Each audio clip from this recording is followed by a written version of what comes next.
Good evening, everybody. Thank you.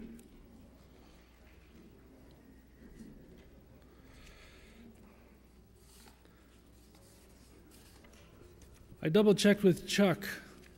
It really is supposed to say 14 good men, not 14 good men and Russ. Who knew? Right? You like that? All right, let's get started on this if we can. I'm going to pose a few questions to everybody.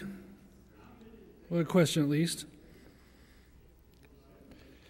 Hopefully everybody in the room has some little football savvy. I'm not a football fanatic, but at the same time I enjoy football. But it worked out really good for my class, so that's what we're going to use is football as my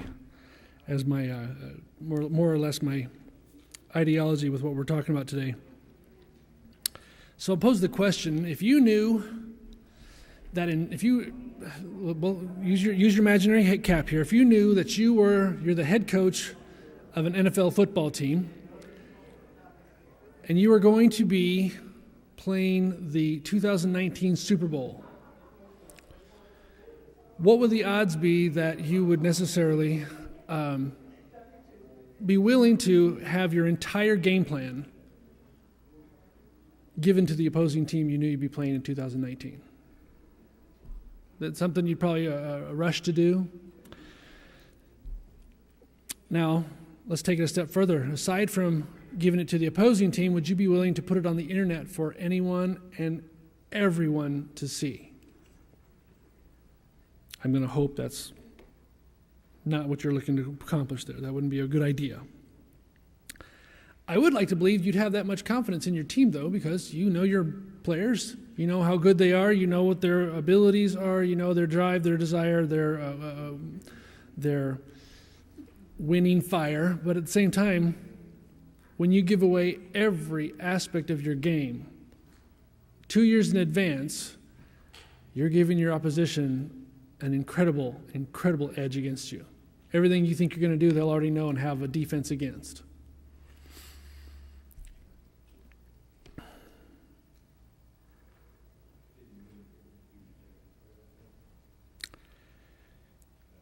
God does not have the same mindset that I have.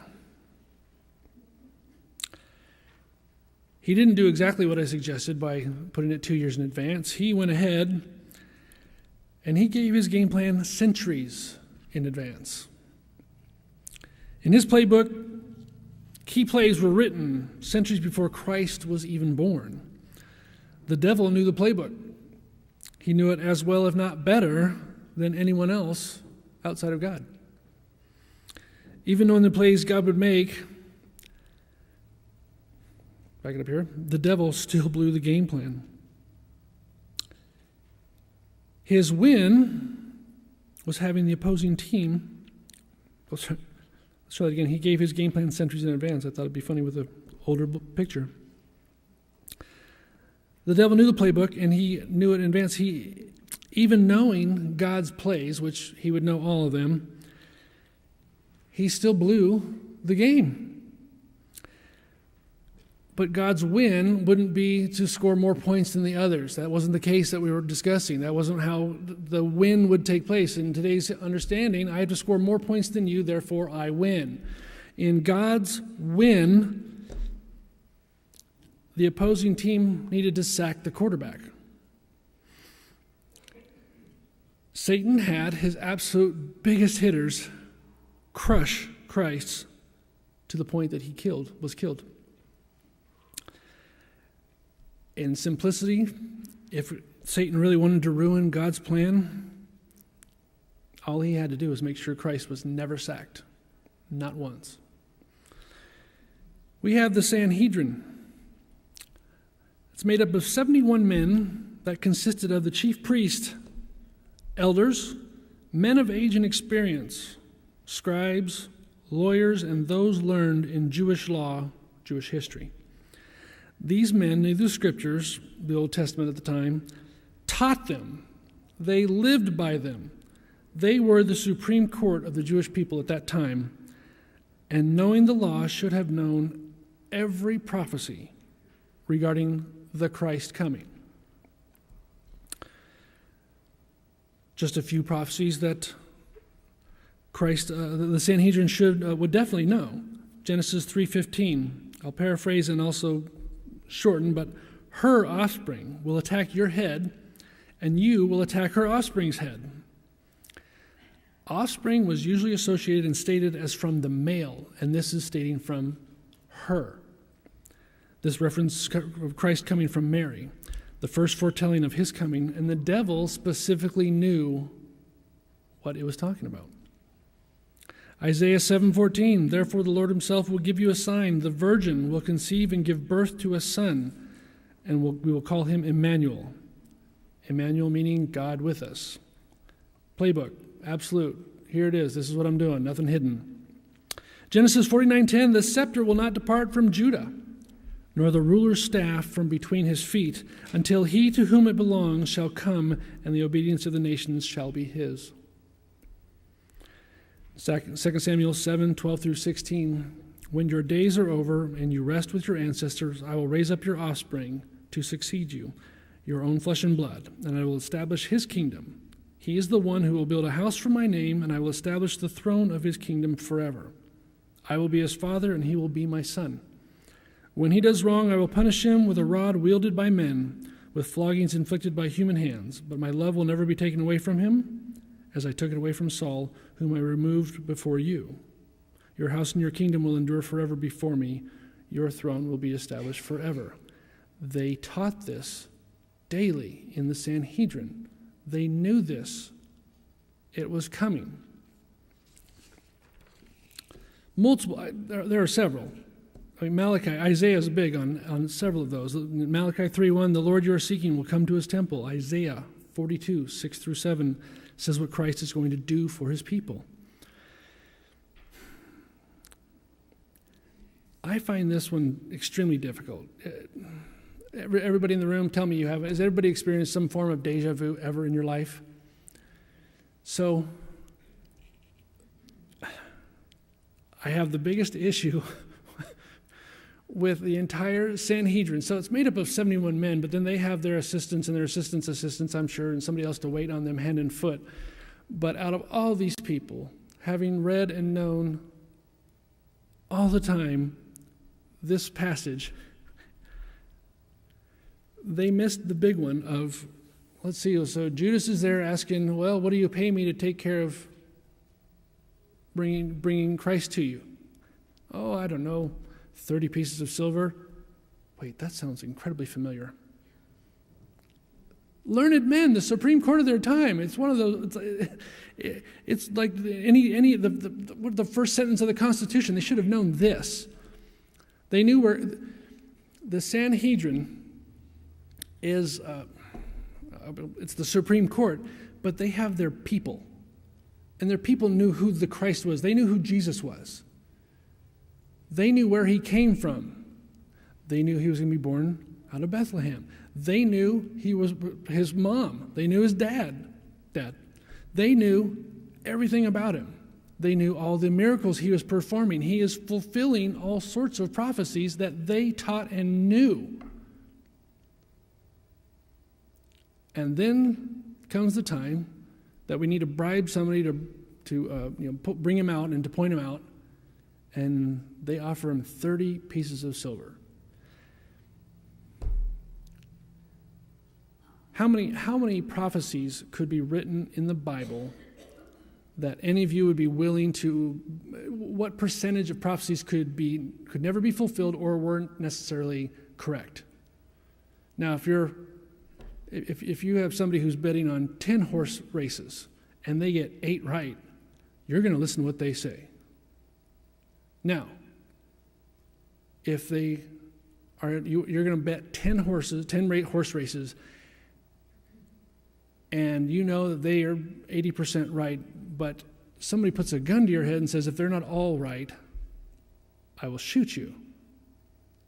How willing are you to believe that this person is going to be accurate in their predictions? I would hope you wouldn't be. If I'm betting on foretelling, for prophecies, and God has multiple throughout the Old Testament, throughout the Bible. Revelations has a few biggies that we're waiting on. And if any of those are never fulfilled, or they were absolutely incorrect, that just destroys the entire game plan of God's. He hasn't missed a single mark yet. So, the Sanhedrin is listening to, reading, knowing history, fulfilling prophecies. Christ is doing them, just checking them off as he goes. And they're still arguing. They're still not believing. It's scary to the level that they are sticking their head in the sand.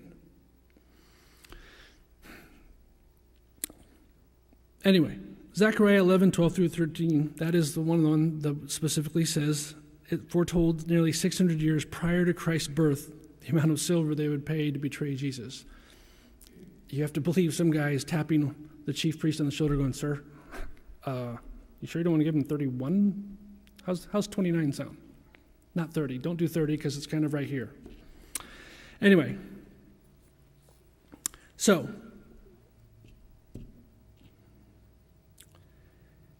I have, in the next 3 slides, I'm not going to read them out to you, but there were 24 prophecies that were fulfilled just before and at and just after Christ's death, in a 24-hour period, more or less.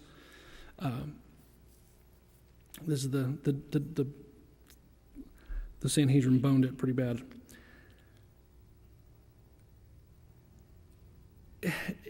If Christ, so we know that Christ was crucified between 2 thieves. It's little things, the 30 pieces of silver. If they had taken, if one thief said, "Oh no, we'll do his tomorrow," that would have ruined prophecy. If they'd added another and put him on the end, they just moved Christ over to one side, that would have ruined prophecy. And all this, where do we hang him from? Oh, let's do the one in the middle. All of the different things that took place and happened perfectly had prophecy fulfilled. Even if it's just supposed to be by chance. The Roman soldiers were the one that put him up on the cross. One guy could have just said, "No, I'm a big, Christ is first, we're going to put him on the left." Ruined everything. He was hung between 2 thieves, as prophecy stated. Each slide has 8 to them, just because I'm OCD, and so if I have 3 slides, there's 24 prophecies, 8 apiece, because it would have messed me up pretty bad. As I stated before, many in the Sanhedrin believed but had zero intention. I didn't state that before, I'm telling you now. The Sanhedrin, what's the problem is they were the Supreme Court. They were the elite of their time. And so if they were to go against the Judaism and go into Christianity or believe Christ, well, do you think they'd have kept their job in the Supreme Court? They'd have been out with a pink slip quicker than Dallas and probably run out and or more or less attacked for you changing sides is what you're doing. Anyone here, just, if you switch, you went to Buddhism. It's like, well, how are you going to even go and justify that? That was their way of life. I mean, they walked it, they talked it, they ate it, they slept it, they preached it.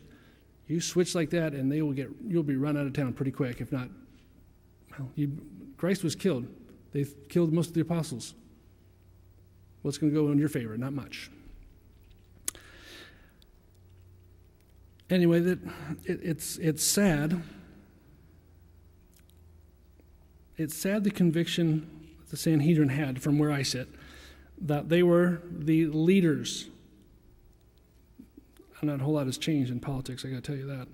But the leaders they believed.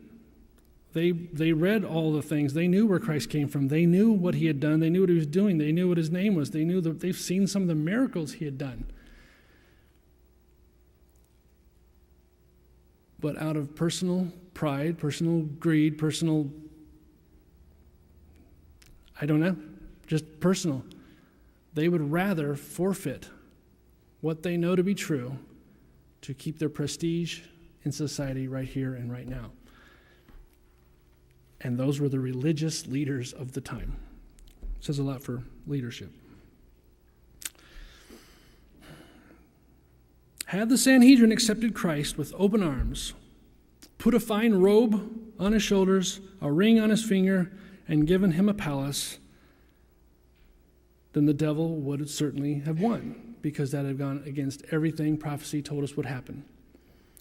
There would be no death, therefore no resurrection, and no perfect sacrifice for all generations. It would have been that easy. But they couldn't do it. It was not in they were threatened too much by what they felt society was willing to believe about this man. There are ways to combat the devil, which you have to believe the devil was involved in all of this. He's sitting there stirring doubt, supposition, talking more about greed, about this, about that. Stirring the pot, that's what the devil does. It doesn't have to be blatant, it doesn't have to be obvious, but he's definitely pulling at what's important, what was important to the people of the Sanhedrin. But, as James 4:7 says, the devil, he is most definitely a coward. It says those very words about the devil. The archangel Michael is the captain of the guard of God's angel army, and he is quite powerful, but without having to do any swearing, any ugliness, no name-calling, as the devil comes trying to collect Moses' body in Jude 1-9, Michael says, "The Lord rebuke you." And that's all that he had to say. The God's got things under control. He can remove things with a thought. He can fix, he can deal with. I go, Lord, I'll handle this. He's like, okay, I think I got it under control. Thank you. But we want to help. It's too small for God. This is too little for him to have to deal with. That's not how God operates. He goes, there is nothing too small. It doesn't have to be the biggies. I don't need a nuclear bomb for me to get called in. He goes, I work with splinters. I do. I'll do a paper cut, I promise. He goes, let me heal your boo-boos, truly. But in life, we get a little more than boo-boos. Our boo-boos can be pretty extreme. All can seem lost with actions happening around us and to us. But although God can allow for those attacks to happen, he's not the one attacking. We always have to remember that. See, regardless of the attacks, we're still under God's protection because we're his. I read this in a book. It said, if God chooses to destroy a vessel and spill the oil, it's his vessel to do with as he pleases for his purpose. We know God has no sin. We know God has no evil, and he's not going to do anything to harm us. So if that's what he chooses to do, that's his right to do so. And don't assume you have a clue what his plan is every time, because you're not the big drop in the big puddle, or the big ripple in the pond. You're just a ripple in the pond. Don't assume you have any clue what your ripple is supposed to affect or influence. It's hard to get out of our own way. The devil has his own game plan. Sadly, he's already lost the war, and he knows it. So he will take each battle one at a time. That's you and me. He is looking to make us, you individually, like Job, and get you to curse God and leave God's protection. Revelations 12:10 says, the minute you've been lured away and out of God's cover, the devil will shine a spotlight on you and your sin, and then accuse you of your sin in front of God. He will encourage you and help you to find a way to just get so mad you're willing to go against the boss. Say something nasty, something wrong, something just, he doesn't know what he's doing.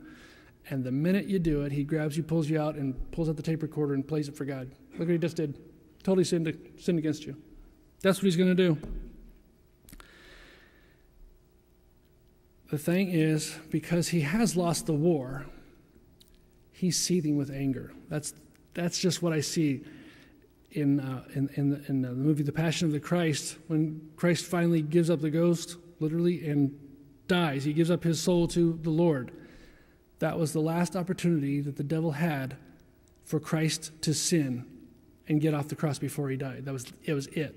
Once he'd done that, if God wasn't willing to save his own son for man's sake, then the devil had no option, no hope of ever having a chance to make it back to heaven.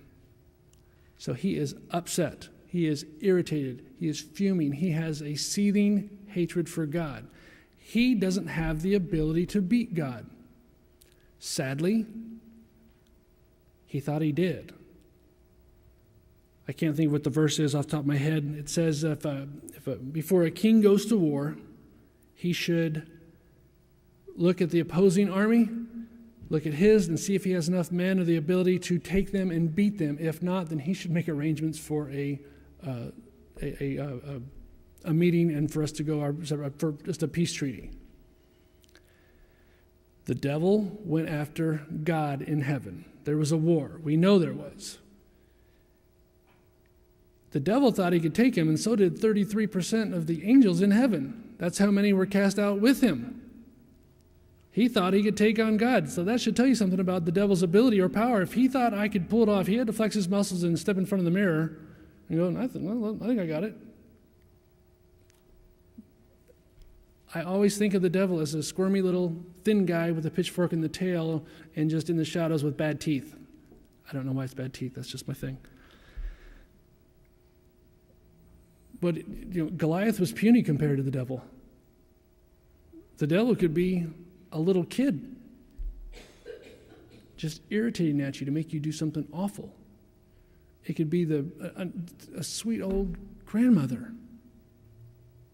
Not mine, but it could be that way because he will do anything and everything. There are no holds barred of what he's willing and able to do just to cause you to sin so that you can suffer just like he's going to suffer because he knows he's going to suffer.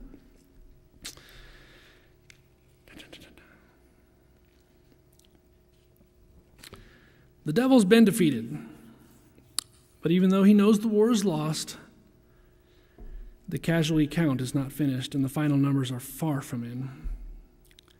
If you consider the world population tallied from 2012 totals, there are roughly 7 billion people. And 1/7 is either a Taoist, Confucianist, Muslim, or Catholic when we just look at China. Another 7th is Hindu if we look at India.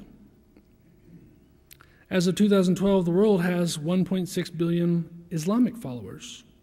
That number seems to be growing as Islam is the fastest growing religion on the planet.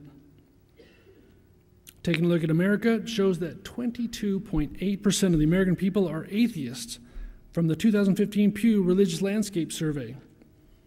Over 1 in 5 people in America do not believe anything religious or religion-oriented on a country founded for religious freedom. The devil has lost the war, but although he will be in pain and torment for all of eternity, he will do so with a sinister laugh or chuckle because of every single person he brought with him. He won't go before taking billions more of God's creations, and each one, God knows, he knows the hairs on their head. He's going to take them to hell with him, and that's on top of those he's already overcome and sent on the way.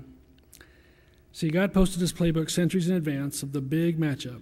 He called his plays and put what he said in motion, all along fulfilling the prophecies to the letter, and not once missed even a portion of the prophecy being fulfilled. Some of those prophecies have yet to be, but those that have happened, they happened exactly as they were foretold. Despite all that, without God even missing where a comma or a period or a step or a sentence or a handshake, he missed none of the things he said he was going to do, and the devil still lost the all-or-nothing matchup when he knew what God was going to do. He's powerful, but that should show you how much more powerful God is than all evil. The quarterback was sacked and ended up taken off the field, just as God said it would happen. But at the end of the game, it is well known who gets the W for the win. With the entire game plan given well in advance, the starting lineup introduced, and turns out to be a bunch of men who didn't even play the game before being called to the line. The opposing team using performance-enhancing drugs, most likely, playing unfairly, breaking the rules, and relentlessly attacking while also being skillful and savvy. God proves he is that powerful. A game that anywhere and at any other time, having the conditions I just told you, would certainly be a slaughter. It was won. Despite all the foretelling, there are people crying in the stands who bet on the wrong team. That is how powerful my God is, and I am so glad that I'm on that team. Although you may never see the confetti, hear the roar of the crowd, or walk in the parade while here on earth, you get to know that God has a celebration for you in heaven, unlike any you can imagine, for joining and staying on the team to one day be welcomed home as a champion.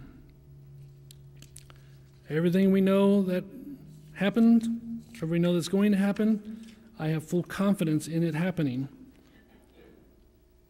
It is not easy to sit and root for the team when you know full well some people are going to give you a hard time that you're wearing that jersey. I hope people can see us wearing the jersey of the team because they'll know, oh, that's the Christian team. And the devil now can spot you and is going to hunt you down. But I thoroughly, thoroughly enjoy knowing that despite the bruises, despite the, I'm going to talk about bruises, despite all the aches and the pains and the hurts and the attacks, and just, we've got it pretty lucky here. People are being killed in other countries just for even talking about God or even mentioning God.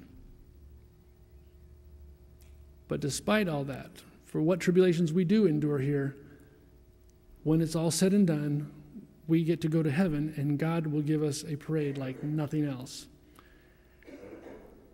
And all he asks us to do is follow what he said. We know who wins, and that's all there is to it, so it makes it that much easier. I really appreciate your time. We're off a little bit, about 15 minutes early, so talk amongst yourselves.